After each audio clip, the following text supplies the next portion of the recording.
Going to get started on time. Can you hear me? All right. Bill is not here today. He left early for EMEA. So I will introduce myself and then I will introduce Sky. My name is Joan Ash and I'm a professor and the vice chair in the department. My specialty is organizational behavior and management and clinical systems implementation and qualitative work. I'm going to start by talking about the overall project we've been doing on medical scribes, and then I'll be introducing you to Sky, who is giving, hooray, a talk at EMEA next week. So this is her practice talk. So I will try not to take up all her time. But we have had a larger study going on for the past 2 years. We have a 5-year grant through ARC to study the safety of the EHR in the hands of medical scribes. And these are the folks involved in the study, particularly the qualitative aspect of it. Our money is from ARC. And first of all, what is a scribe? Because they're sort of new on the scene, and not everyone knows what they do or what they're for. They're basically to do documentation for providers. So they are called often documentation assistants instead of scribes. There's no specific licensure for them. CMS and the other agencies provide no official guidelines about scribes, although the Joint Commission just last summer came out with some published guidance. So there is some action in this area. And the published guidance, however, says that the Joint Commission neither supports nor prohibits the use of scribes. So it's not really helpful. But this is sort of a typical setup for a scribe. This is the scribe with a cart following a provider, it looks like probably in the emergency department, and catching or trying to catch every word the provider says. Sometimes you see them running around, literally. What is the problem? All right, we're not really sure how safe it is for scribes to be using the EHR, since there are really no qualifications except usually a college degree, although some scribes are college students. Recently, in JAMA Internal Medicine, there was this really nice study. Up until 2017, there had been 60 studies published on scribes, and since then, 23 studies have been published on scribes. So you see it's becoming a much more active area for research. But this was a really excellent paper, sort of the cream of the crop, just recently published, that really will convince you that providers feel they're more efficient with scribes, and it's been shown that they actually are, so it's not just a perception. Providers definitely feel that they suffer less burnout when they have scribes. Not only do they work faster, but they're less annoyed or frustrated, not having to use the EHR as much. And patients really do appreciate having a scribe in the room, we think. You know, the jury's a little bit out on that, but they generally tend to respond to surveys by saying that they like having the scribe in the room, if they know it's a scribe in the room. It's the fastest growing industry in healthcare. Again, it's not regulated, but in 2015, there were 20,000 scribes in the U.S., and by next year, supposedly, there will be 100,000. So that's a pretty good accelerating rate for this growth of a new industry. By industry, we also mean that that industry has moved into it, so that many places don't hire their own scribes like we do here at OHSU. Many scribes are hired by companies and then contracted out to organizations. There was an accompanying editorial in this JAMA Internal Medicine issue by our colleague David Bates and his colleague at Harvard, Adam Landman, commenting on the lovely study I just mentioned. And they said, well, scribes are definitely an unintended consequence of EHRs. The industry did not start growing at that rate until EHRs were being rapidly implemented. But they feel it's a Band-Aid, that it's a short-term industry. It will die at some point if and when EHRs get good enough that providers will want to use them. They say at the same time, EHRs will be getting better, that documentation should be getting better. And they've documented that in other countries, often documentation is half as much as what we do here in the U.S. So they're making this a push for better EHRs and better documentation, and then we won't need scribes. We will see. But these are two papers I highly recommend. For our overall study, we are starting with Aim 1, describing activities of medical scribes, because this is a pretty new area. And we particularly want to focus on their use of the EHR and how safe is it to have these non-medical people hands on the computer all day long, often entering orders and other things that some people are a little nervous about. Our ultimate goal, though, is at the end of 5 years to have some training modules that can be put out there by ARC and available to anyone who needs scribes to be trained. We used a sociotechnical model. It's based on the 8-dimensional sociotechnical model that Dean Sittig and Singh published, but we've condensed it into 4 different dimensions because several of theirs were technical. So we put those technical ones together, and we made sure that we talked to people who knew about these areas, and we asked them questions about these areas. It's a way of making sure you cover everything and don't forget anything. We use the rapid assessment process that we developed, and Sky will tell you a little more about this, but I particularly like this picture because it's what we do. We do, with good planning ahead of time, an ascension onto this, an organization. So descend, I guess is what we would say. We go to sites carefully chosen around the country for about a week, and we look at what they're doing, and we talk to people about what they're doing. Here's the data. You don't need to read it. Sky has a better graphic for this. But I just wanted to show you that we did a lot. So we talked to over 80 people, and we did over 80 hours of direct observation of Scribe-Provider teams working in many, many different environments. Not only the emergency department, and they're very heavily used in emergency departments. So that's a bit of a different model from when they're used, for example, in the outpatient setting, where they really work one-on-one all day with one provider. In emergency departments, they're drawn from a pool, so they get to work with many providers on many, many different types of patient visits. Anyway, we went to 5 sites all around the country with different characteristics. And we came up with 10 themes that fit into these 4 different socio-technical dimensions. And I'll go through them one by one. From the personal perspective,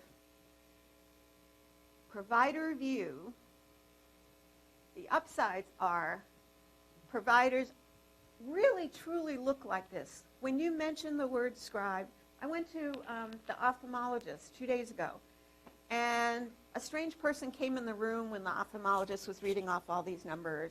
And at the end of the visit, I said, "Are you a scribe?" Bad.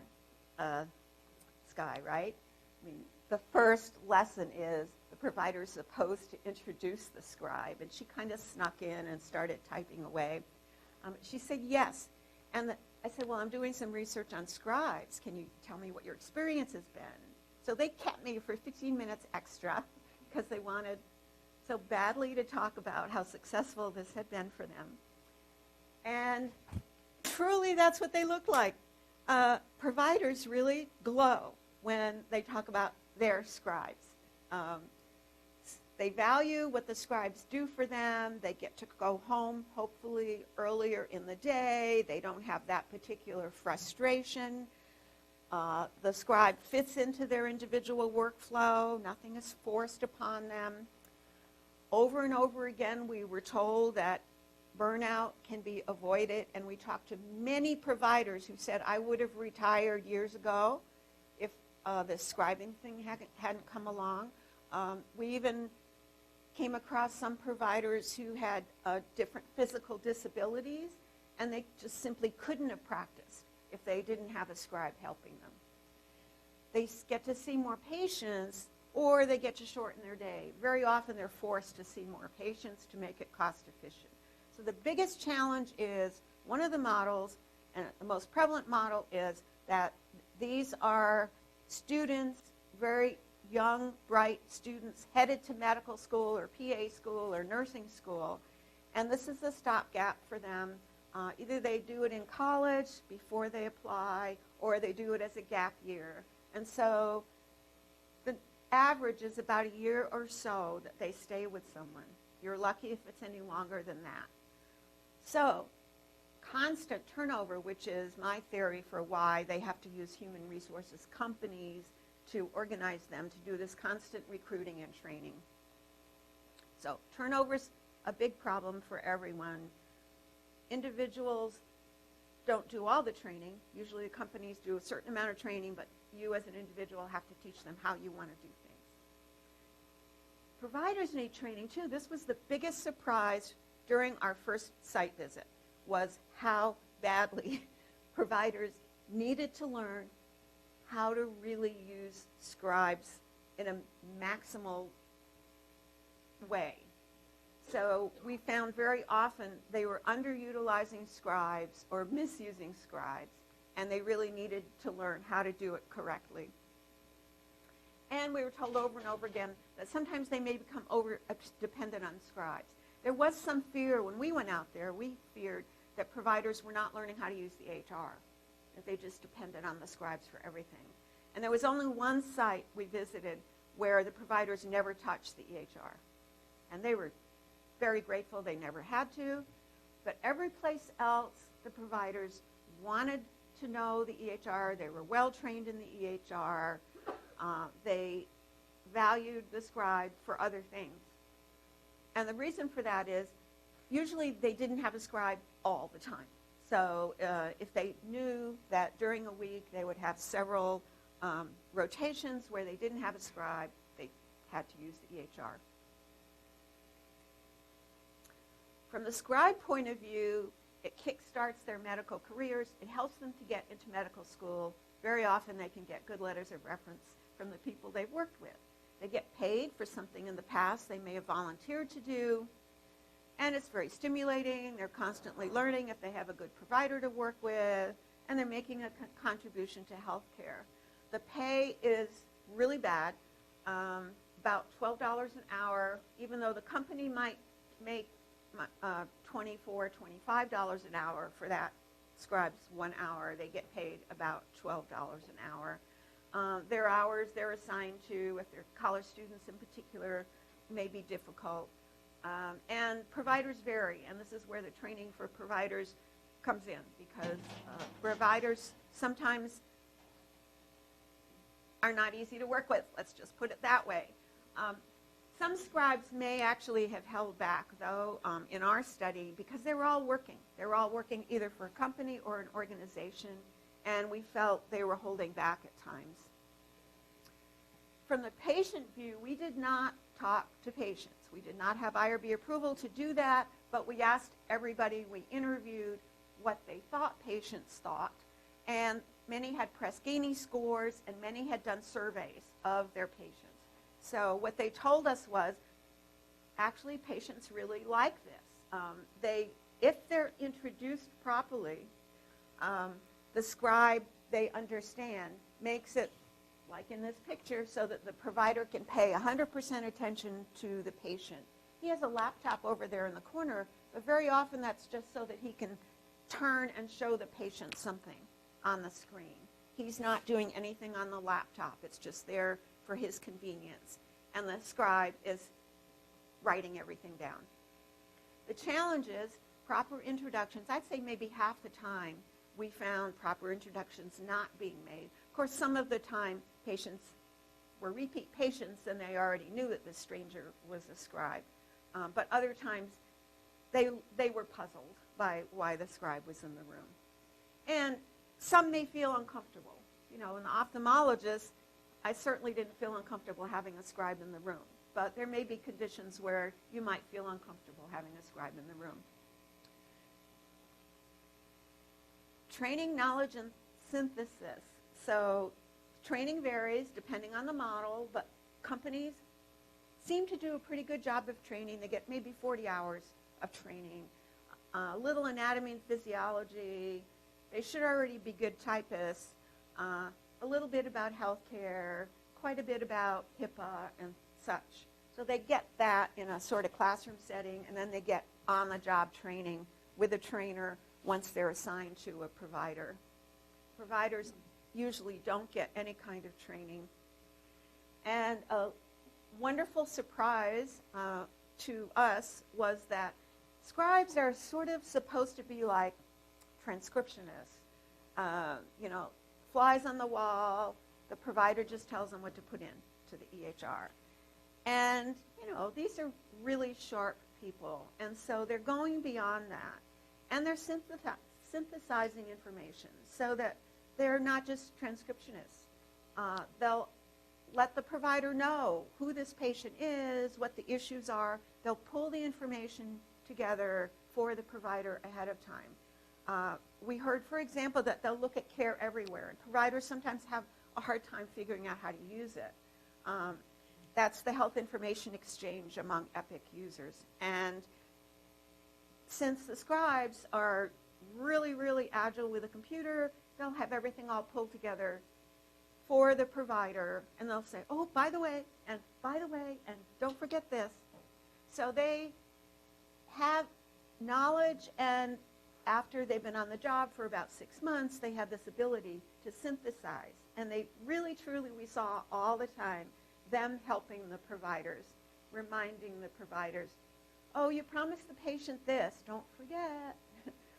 So the challenge is, though, the training has to be sufficient, and it has to include organizational training. So many of these industrial scribes, those who work for companies, are well trained by the company, but then they're contractors, and so they're put into the organization and they get no onboarding.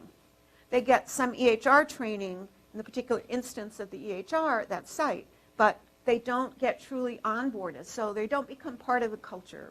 We heard this over and over again. They sort of feel out in left field because they're just not part of the organization. They're not paid by the organization, nor have they been acculturated to the organization. And the training must be ongoing, partly because usually the turnover is so rapid, there often is not updated training available for the scribes. Or we also heard that scribes are forgotten. It's very sad, but they're, when Epic training comes along, updated training comes along, the scribes will be forgotten. They'll forget to invite them. So this is the theme, the Scribe-Provider interaction that screamed at us. It was not something we expected, that this would be so important and so complex. And Sky picked up on this and has made a very in-depth study of it, so I'll let her talk about it. Again, I think this pair sort of symbolizes a good relationship. The scribe industry, as I said, it's the fastest growing medical career there is. And these companies have jumped in to make money and provide the human resources tasks that are too much for the organizations. Even so, even with a company making its money off it, organizations are finding that it's a cost-effective strategy for helping their providers.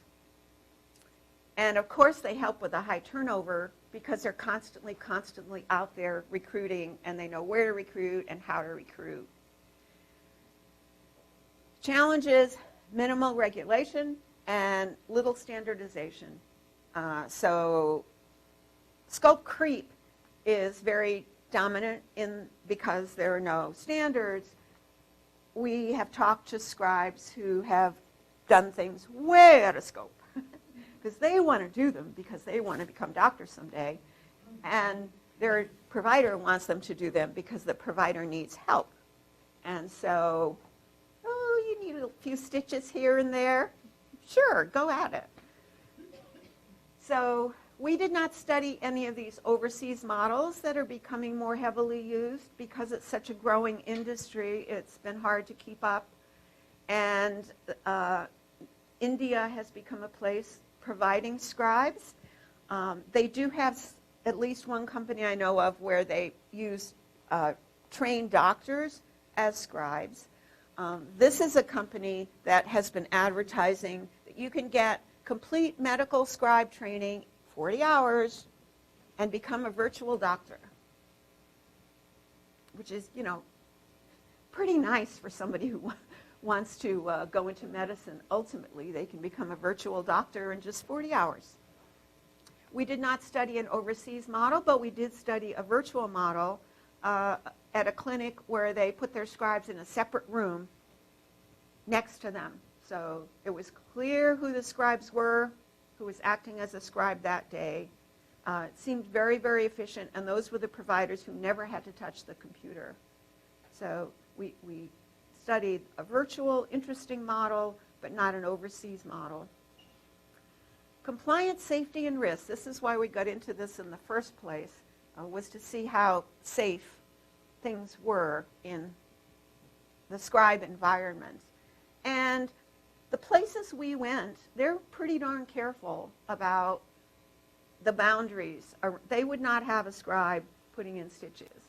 They were cognizant of the boundaries about what scribes should be doing, although they push them sometimes. You know, we saw scribes helping patients off exam tables, which they're not supposed to do because they could get hurt or they could hurt the patient. It's just not something a scribe is supposed to do, but it needed to be done, and so it's little pushing on the boundaries.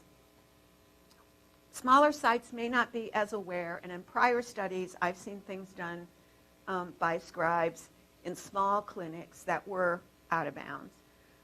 Providers and scribes are always pushing these boundaries together, and the management is trying to rein them in. And providers may not review everything once they become really comfortable with a scribe. And when they start trusting the scribe, scribes do penned orders in many places, for example. And obviously the provider is supposed to be looking at those orders, and sometimes they don't do that very carefully. DHR, scribes are really good at it. We had no complaints from the scribes, except that, well, we'd like to be updated a little bit more often, and don't forget us in the training. DHR forces some standardization of care, so that's a really good thing. Scribes force more standardization of care. That's a really good thing too. And scribes often become the experts, and one of our sites had them as Epic super users.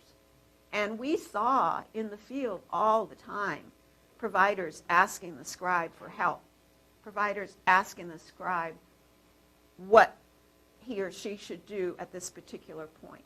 So they became, at the elbow, on site, helpers with the EHR.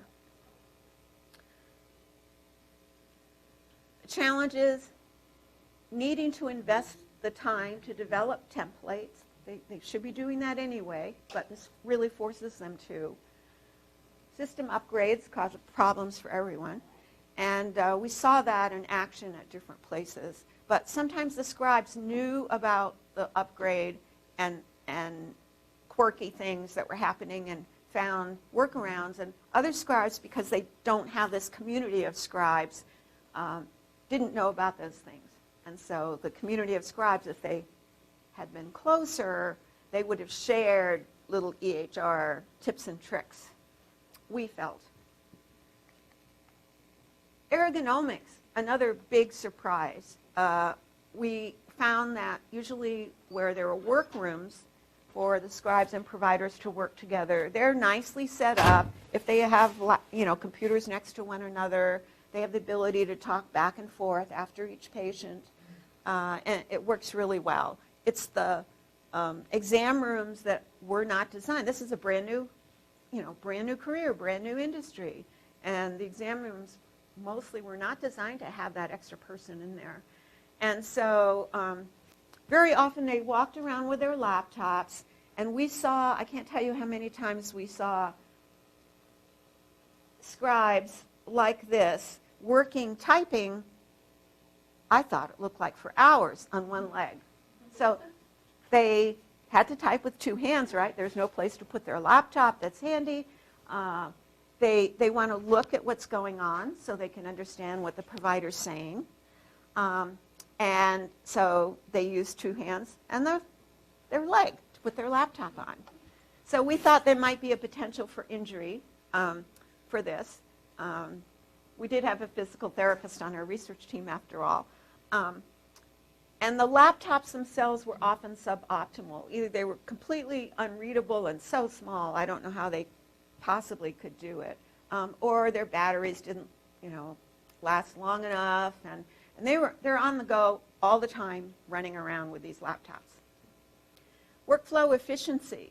So scribes really do make life more efficient for the providers, and they're whiz-bang at using the EHR shortcuts and the templates, and they take maximum advantage of the EHR.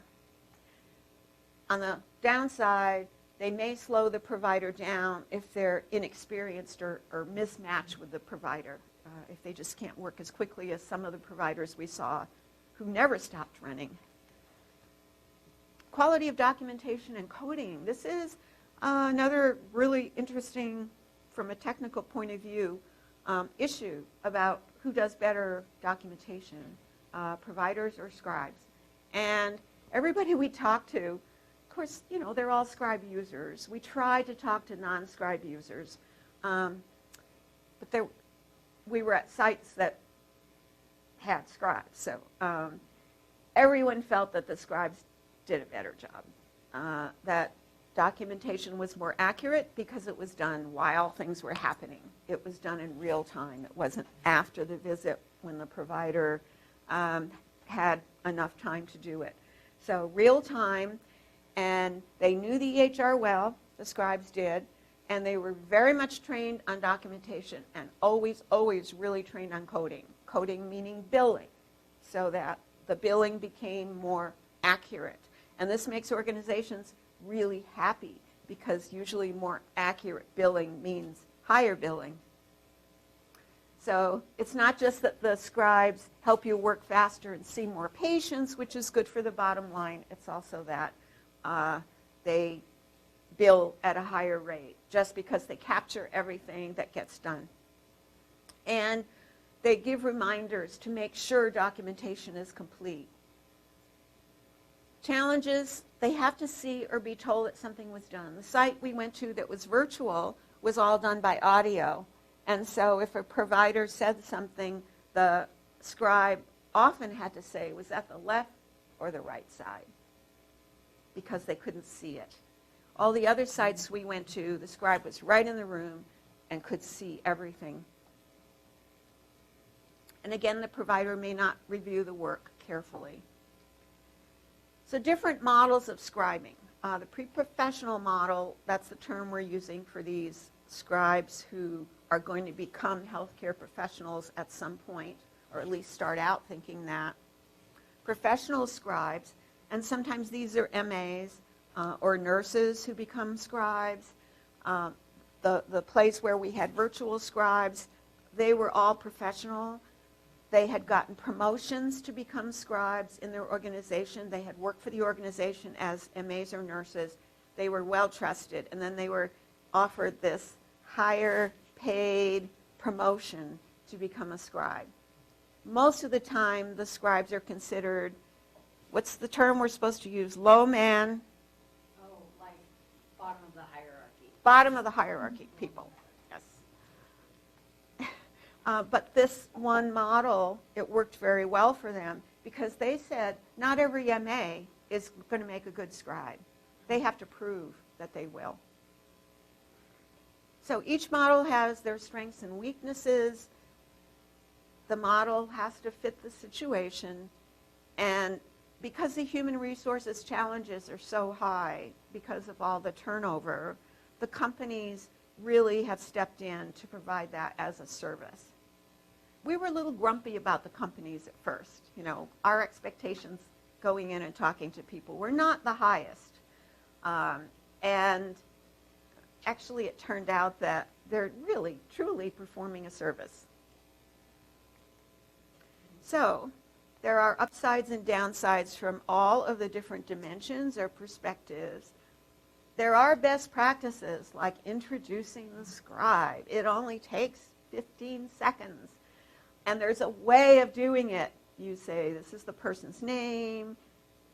This is my scribe.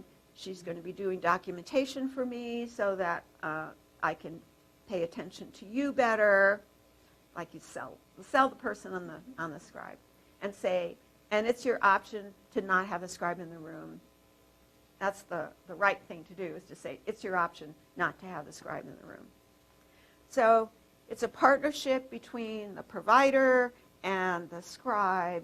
And I'm going to turn it over to Sky to talk about how you don't want that to either be a provider or a scribe on the left. You want this nice, happy, serious discussion going on between the two.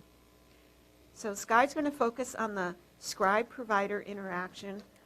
I'm supposed to give you the microphone, and I will use that one. Turn it off.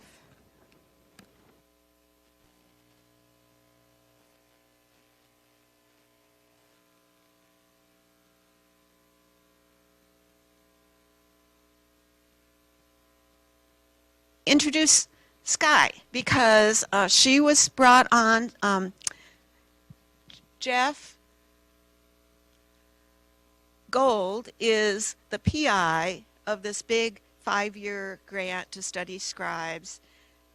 Vishnu and I and Robbie are other PIs on this. And Sky was hired as a research assistant and project manager for multiple studies. She has a master's degree in psychology, and I was really thrilled with having someone with that background come onto our team. She said that she wanted to learn qualitative methods, and boy, did she ever. And then as we were getting our results analyzed, she just thought this interaction part, which for a psychology graduate would make sense, was fascinating. As I said, it was quite surprising to us how important this was. And so she took it and ran with it. And she said, I'd like to submit a paper for AMIA. And she got it through the whole process. And when are you presenting? Wednesday. So if any of you are there, please attend the session on Wednesday. I'll let you take it away.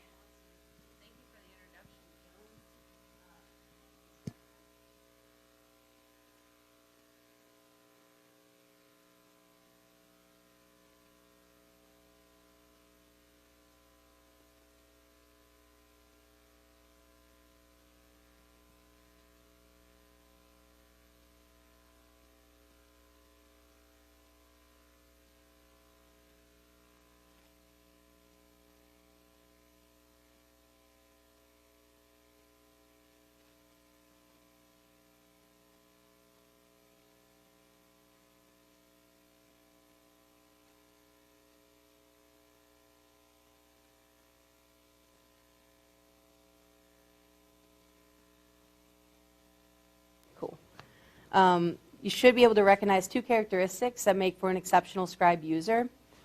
And lastly, you should be able to identify 2 positive and 2 negative aspects to the Scribe-Provider relationship. And me and Joan's presentation are going to overlap a little bit during the beginning stages. So a medical scribe is someone who assists the provider with documentation and performs tasks ideally within their scope of responsibility. And as EHR use has increased over the past decade, so has physician burnout and over-documentation. And because of these unintended consequences of the EHR, the profession of medical scribing was born. And as Joan mentioned, scribe use has grown dramatically and has been described as the fastest growing profession in medicine.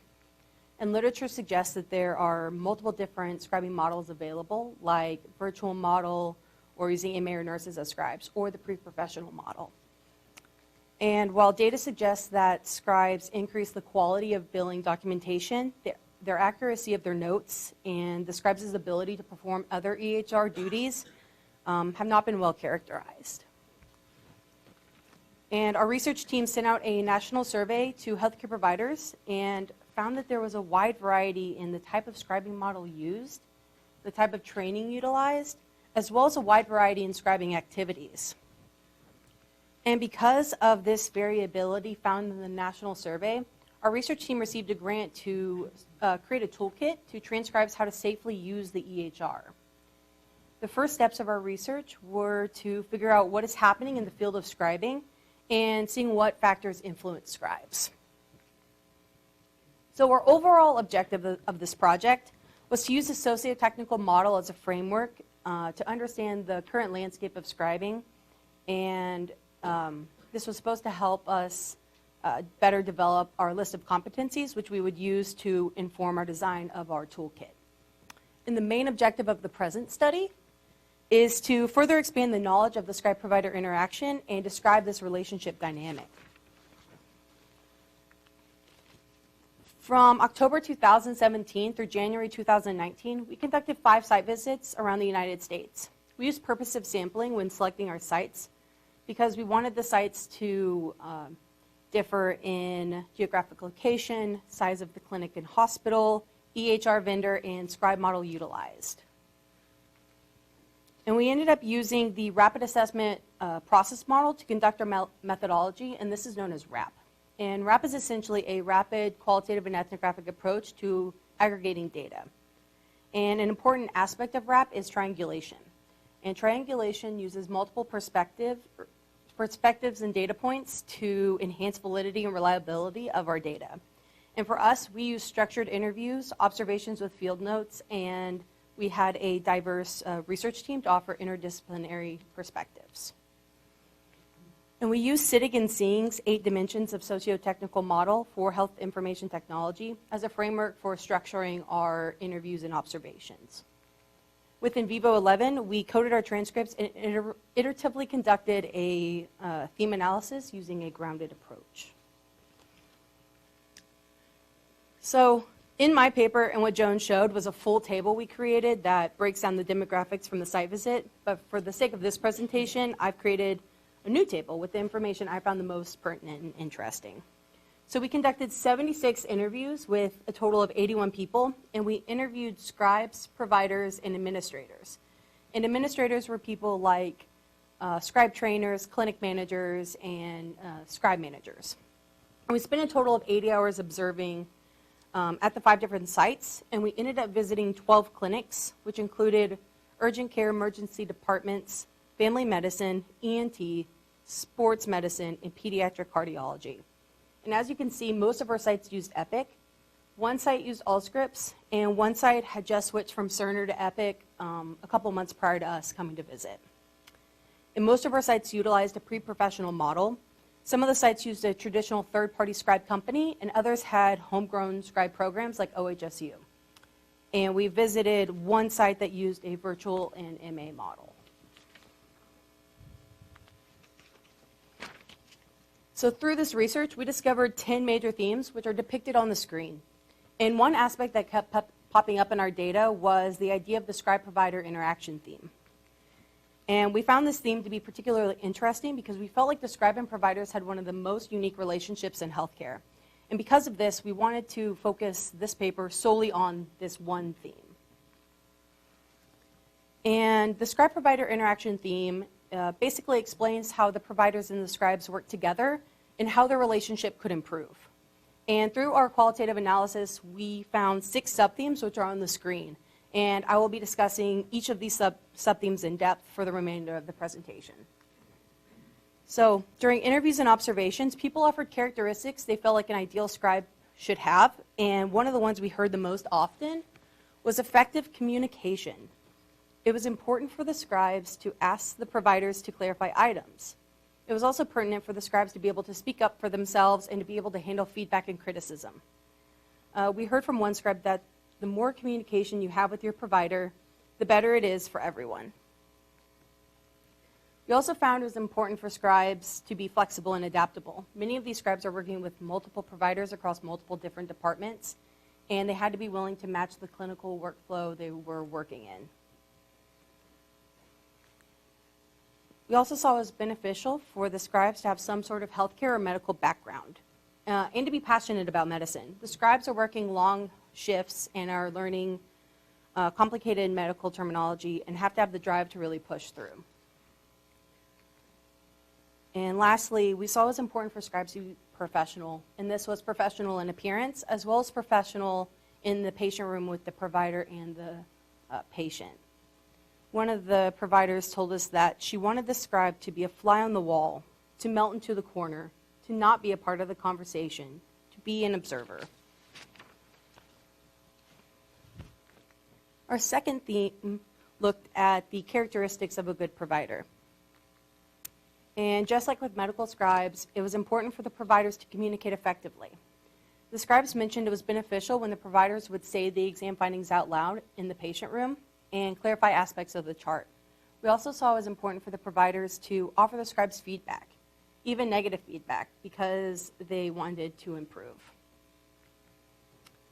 We saw it was important for the providers to teach the scribes. When trying to find providers to use scribes, one administrator said they look for that doctor that has that teaching heart. And most of the scribes are there to learn. They want to be doctors themselves one day, and they feel like the more provider is willing to teach them, the better charts they're able to produce for the doctors. We also saw that patience was a key characteristic of a good provider. A provider must have patience because sometimes the providers forget that it is a human working the computer, and because not everyone is perfect on their first shift. For our third subtheme, we investigated provider variability. And what we saw was that providers have a plethora of different styles of note writing with vast variability. And because each provider varied with documentation style, the scribe started developing documents specific for each provider that included the provider preferences like smart phrases, terminology, and templates. And one scribe told us that every provider is different. In knowing the preferences before you walk in, you will have a better shift. If you walk in not knowing who you are working with or the preferences, it is going to be a rough shift. And knowing the provider preferences was really important with scribes who are working across specialties with multiple different providers. And we did see that some sites and specific departments had standardized their note templates. That way, all the providers and scribes were using the same note template, which seemed to be beneficial for scribes. For our fourth subtheme, we investigated the quality of the scribe-provider relationship. And one of the most important aspects of this relationship was a high level of trust. One administrator told us, if you don't have the trust set up, you are out of luck because that's the foundation of scribing. And a scribe and provider need to match each other as well. This included personality matches as well as departmental matches in matching the department's culture. We also saw that the scribe and provider must work together as a team to also be a part of the larger healthcare team. And one provider told us it is crucial to that relationship that the physician view the scribe as someone who's a key member of the team. For our fifth subtheme, we looked at the challenges associated with the scribe-provider relationship. And one issue we heard about was having the providers not reviewing the notes thoroughly. One administrator mentioned that she saw scribes writing pretty junky notes, and the doctors were just signing them, not reading, just sign, sign, sign. And despite organizations trying to match the scribe and the providers together, mismatches still occurred. We saw personality mismatches as well as departmental mismatches. For example, we heard about scribes having a hard time keeping up with the pace of urgent care and would have been better suited in a specialty that had longer patient visits. And we also heard about providers becoming over-dependent on their doctors. And one provider mentioned the cognitive impact that scribing has on him. He mentioned that he remembered more of the patient visit when he was around writing the note himself and remembered less of the patient visit when the scribe wrote the note. And we also saw issues with the power gradient. The first issue we saw was that sometimes the scribes felt like they were at the bottom of the hierarchy with the provider at the very top. And the scribes don't have advocates for them sometimes, so they felt like they're not part of the culture and are isolated from the healthcare team. And because of the hierarchy differences between the scribe and the provider, the scribes might be asked to do something outside of their scope of responsibility and feel obligated to do it. We also heard about professional issues that occurred between the scribe and the provider, where the provider would ask the scribe to house sit for them or run errands for them, all in promise of writing a strong letter of recommendation for med school. And for our final sub-theme, we investigated the evaluation and supervision of scribes. We saw and heard that each scribe varied in the amount of feedback offered to the scribes. And this feedback not only varied between sites, but also between providers inside the same organization. Some providers gave feedback at the end of each encounter, others gave feedback at the end of the day, and some never gave feedback to the scribes at all. And when the providers didn't give the scribes feedback, a lot of them would look at past notes and see what the provider changed so that they could try and learn from their mistakes. The issue with that is that they lack the clinical knowledge that doctors have to fully understand why those changes were made. And while trust is a crucial aspect in creating a strong relationship between the provider and the scribe, it also plays a role in the amount of time the providers spend evaluating the scribes. And what we saw and heard was that as trust increases between the scribe and the provider, the amount of time the provider spends evaluating the notes and the scribe's performance decreases. And one provider told us that you see, 25 to 30 patients and that, 3 or 4 shifts a week, I can't pour through everything, so I pretty much trust my scribe on the history, the physical, the review of systems. And a scribe mentioned that over time, providers start to trust you and know what you're writing. And obviously, I didn't go to med school for 12 years, so I could have some errors in them in my notes. And the process for evaluating the scribe's performance varied between sites. And we essentially saw 2 processes. The first was reactionary, which meant that the scribe organization only stepped in if the provider had reported an issue with the scribe. And the second was a more proactive approach, where we saw quarterly or monthly audits done of the scribe's notes at random and compared them to a gold standard note. And the provider would be allowed to offer feedback on the scribe's performance as well. And for this discussion section, I'll talk about our next steps and future directions.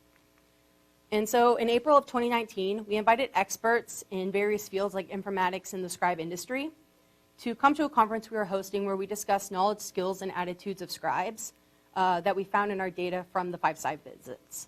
And we've taken their suggestions and are working on a modified Delphi to further develop these scribe competencies, which we will turn into the simulated video activities for our toolkit. And in the past, we also interviewed medical students who used to be scribes to see what sort of impact scribing had on their medical career. And we're in the process of analyzing that qualitative data and conducting a theme analysis. And for future directions, we could look at the pros and cons of different scribe models, which could help the organization determine which model best suits their needs. And we could also look at future directions, like investigating what are the best ergonomics for the scribe provider to have the most efficient interaction. And for conclusion, we learned that there is so much variance in what it takes for the scribe and providers to have a successful relationship. And our end goal is to try and create some standardization through our scribe toolkit, so hopefully we will be able to tackle some of this variance. And thank you, research team, for all your hard work on this project. And I'll be now taking questions with Joan. That's it.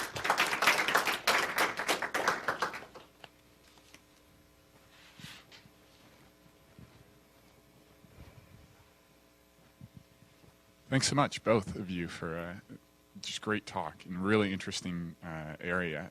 I had two questions. One was kind of maybe a shorter one. That's, what sense do you have about how much scribes know about billing codes, E&M, regulations on that front of what needs to go into a documentation, and feel empowered to make suggestions along those lines of this needs to be there, that doesn't, those kind of things. So I guess knowledge and empowerment on structuring documentation to meet regulations. It really varied, didn't it? We saw some sites where the scribes were very knowledgeable in the billing and coding aspects, and then other sites, you know, they just did the documentation and they weren't like really allowed to put the two and two together. Do you have anything to add? The site that seemed to do it best taught them a lot, but had very standardized templates, mostly for the emergency department. Yeah. And they knew what they needed to put in to the documentation so that the billing would be automatically done correctly. So that's the tie-in, was that they didn't actually put in billing codes, but they knew they had to put something in here or the billing wouldn't happen. And they did know, you know, what the different levels were, and they tried to be thorough enough so that they could code at the highest level. Yeah. And then the second question I had was along the lines of how to improve Scribe-Provider interactions and what interventions you think will be most effective for that. I can see some base knowledge of like whenever you interact with a scribe, and Joan, you talked about introductions and just those kinds of things to train in. But it also seems like, as you mentioned, with every new scribe, you have to learn how to reestablish those kinds of things. And so maybe a one-time intervention of training may not be the best so much as every onboarding activities you do together, whatever it may be. So I'm wondering what interventions you think might be most effective. Well, I think what would be ideal is if we're creating this toolkit for scribes, it would be great if we could create one for providers as well so that they know how to safely and efficiently use a scribe, which I think would help improve their interaction. So back to like video training Video for training, providers. activity, like learning activities, even like lectures, like all different types of material. Yeah, yeah. Would be a part of the toolkit, ideally. I just think they need to become conscious of the importance of this particular relationship. This is someone they're working with right at their elbow, really, truly, for long periods of time. And so it's not like some other members of the healthcare team who pop in once in a while. This relationship is really important. And the providers need to understand some things like this person wants to learn. And it would behoove you to take a few extra seconds to give them an explanation.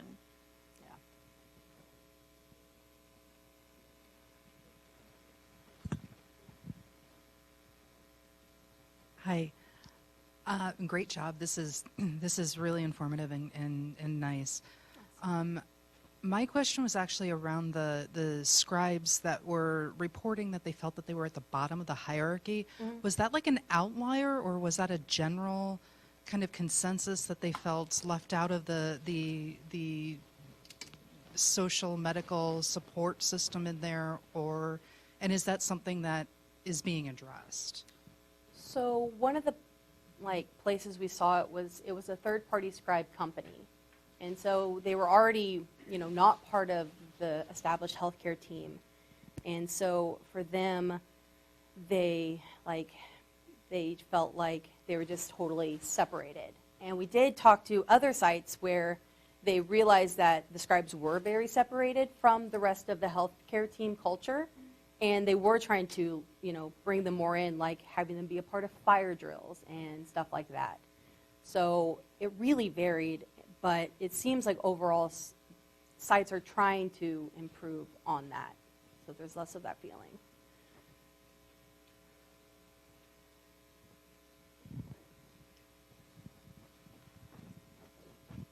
Hi, great job, both of you. I apologize if I missed this piece, but because I have had a couple of very horrible scribe-provider interactions as a patient here at OHSU, where the provider didn't even look at me. I'm wondering, and this is a big thing, but I'm interested to know about how the patient perspective can feed into this. Because while I know we're focused on helping providers do their work better and then also helping the scribes to grow in their careers and whatnot, I also don't want to forget about the patient perspective of this. And I don't know if there's, in my Press-Ganey surveys, I always write down exactly what I think, and I talk about the scribe situation and what that feels like. And I don't know if there's any way to even incorporate that. I mean, not in this particular project, but was that brought up anywhere? Can you tell us more about that? Well, I won't mention a name, but yes, I'm glad to share my experience. So the provider didn't look at you because he or she was looking at the scribe? Nope, the computer. This provider sits down at the computer and proceeds to complain about it while the scribe is sitting there supposedly scribing whatever they're supposed to be scribing, and the provider does not interact with me. Like, very little. When we get funding to produce training for providers, won't that be good? Yes, that's a great answer, Joan. Thanks.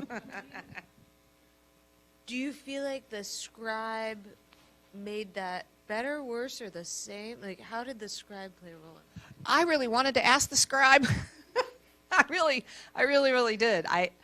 It was a fascinating triangle. It wasn't a triangle. It was a fascinating experience, and the provider was actually documenting, I don't know what, in the chart during the exam, and the scribe was also typing. So I don't know where that work was parsed out.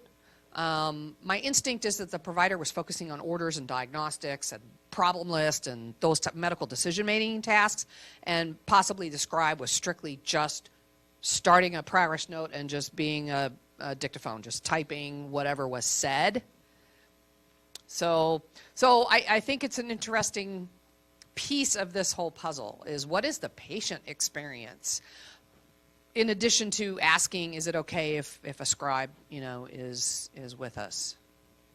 There have been a couple of surveys, aside from Press-Ganey surveys. We have copies, actually, of some survey instruments that have been used with patients. And the results generally show very positive, but not always. So there are some patients who don't like having another person in a crowded room already. Or if it's a delicate visit, they don't want that person in the room, which is why providers have to give them that option, but sometimes don't. And so the person's in the room and the patient complains about it afterwards. I'm just curious, were they sharing the same computer, or did they each have separate computers, or how did that dynamic play out? They each had separate computers. The provider was working on the workstation that is in the exam room, and the scribe had a laptop. Thank you. Nicole, did you have a question? I was wondering if you have or if you have plans to actually look at the documentation that the scribes have done and comparing it to the documentation that providers might do in the same situation. Actually, yeah. So it's not mentioned, but we're working on gathering, what is it, Vishnu, like hundreds of thousands of documents of the scribe and provider's documentation. And we're kind of going to run through and compare them and see, we're going to see what commissions, omissions, and like grammatical changes are made. We're trying to develop this through like a Python code or something more efficient, because me and my coworker were doing this like one by hand, and we got to 50, and it took us a long time. So, yeah, we're in the process of figuring that out. Cool, thank you. And there has been one published study, I'll share with you if you remind me, out of Mayo? No, Cleveland Clinic, where they looked at documentation through chart. They did chart review and showed positive results for scribes. Great, thank you.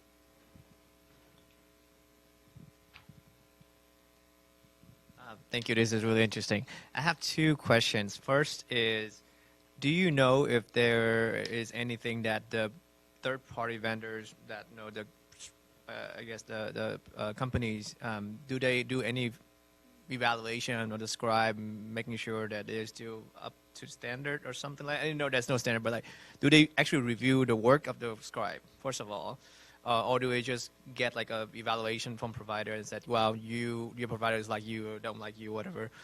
Second of all, have you got a sense when you were talking to the scribe the reason why they're not part of the team because of the high turnover? So they never really got enough time to be exposed to the team to become part of the team. So, well, I'm trying to remember exactly. Well, for the second part of it, yeah, I didn't think about that, but you're probably right. That turnover would play a big part because some scribes are only there for 6 months, and so they might not have the, amount of time to really build up and be a part of the team. Like, I think that could be accurate. But what was your first part of the question? I'm sorry. So this is about the third-party scribe companies. Do they do anything to evaluate the scribe, and how do they usually approach that idea? Other than the fact that, I mean, I'm pretty sure they ask providers, how do you like your scribe? But other than that, do they do anything more sophisticated than that? There was such a variation, again, in the companies. There was one company that had evaluation down so pat. Very well, yeah. It was just very regimented and done every month, and they were giving constant feedback to even the more seasoned scribes. They were giving tailored training even to the more seasoned scribes when they identified something that they weren't doing quite up to snuff.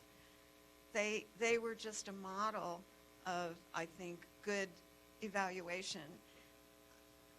The biggest scribe company in the world, on the other hand, doesn't do as detailed a job, I would say.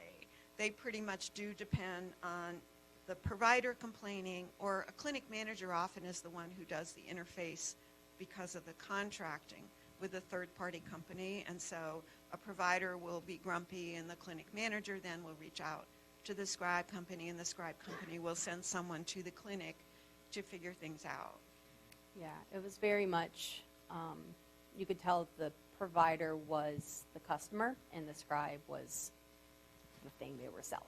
And so they didn't really care too much about how the scribe necessarily was feeling or anything like that, but cared about the provider being happy. There was one instance, though, where both the provider and the scribe were unhappy, and the manager overheard a lot of this because they had two very different political beliefs. Yeah. Imagine that. And it got, so the manager contacted the scribe company, and the scribe company found someone else and put that scribe someplace else. So they truly do work really hard on matchmaking, very personal matchmaking. Yeah. Sorry, I have a question. When you presented the ideal characteristics for a scribe and a provider, one of the things I noticed is there's kind of a competing priority, right? So for the scribe, one of the ideal characteristics is being a fly on the wall, not being interactive, observing, and for a provider, it's teaching. So traditionally, when you're a physician teacher, you kind of bring them in, you show them physical exam findings. It's very engaging. How do you kind of draw the line between, do I just tell them more about the risks and benefits and kind of talk about things without bringing them over and showing them their edema or their murmur? Like, is there guidance for that and how to interact with them? Good question. Typically what we saw was that inside the exam room, that's when they were a fly on the wall. And then it was outside of the exam room when it was just the provider and scribe. They would, look at charts, look at labs, and talk about things. And that's when the provider would really get to teach the scribe. Would you agree, Joan? Absolutely. Yeah. I'm sorry you didn't get that. Yeah. So I just wanted to ask, picking up off Nat's question, did you notice a difference between how well integrated the scribes were and how integral they were to the clinic based on whether it was like a homegrown scribe program versus a third-party vendor? It's really hard to answer that because one of the vendors was homegrown. So one of the places we went, the emergency department providers set up their own scribe company. And the Scribe company, when we were there, was selling its services outside, but primarily inside this particular healthcare network. And so it was homegrown and completely excellent. With the others, I'll let you speak to that. Well, I don't know. With some, well, we did see with one of the places, they kind of treated their scribes like royalty. Like Joan mentioned the virtual MA model, how it was an honor to become a scribe. Like it was valued really highly. And more pay, and like it was definitely like a step up. And with like a third-party vendor, you know, they're being paid like, you know, $11, $12 an hour. So what was that? The companies varied a great deal. Yeah. But as far as like how the providers welcomed or didn't welcome the scribe, did they have a different perception in terms of you're just somebody that someone else has brought in versus you're one of us kind of? At most places, I'd say there was scribe envy, so that not everybody could have a scribe. And those who didn't have a scribe envied those who got a scribe. It was a valuable commodity. Yeah. I had one other question. Were there ever any issues with providers like describing physical exam findings that were either embarrassing or delicate for the patient, or that the patient became concerned because they interpreted something as being notable or concerning when the provider was really just saying, here's what you need to write down? Yeah, we did see, it wasn't like, it's more of a best practice because we didn't see everyone do that. When we were studying the EDs, the provider never said any of the exam findings out loud. He always left to go back to the room and would say them all to the scribe. We just heard from scribes that it would be beneficial if the provider would do that. But the reason they didn't do that is because of, they were worried about sensitivity and saying something and freaking the patient out. So. And we were not allowed to observe anything that was going to be sensitive anyway. Yeah, that's true. All right, I guess we should wrap it up. Thank you so much for coming.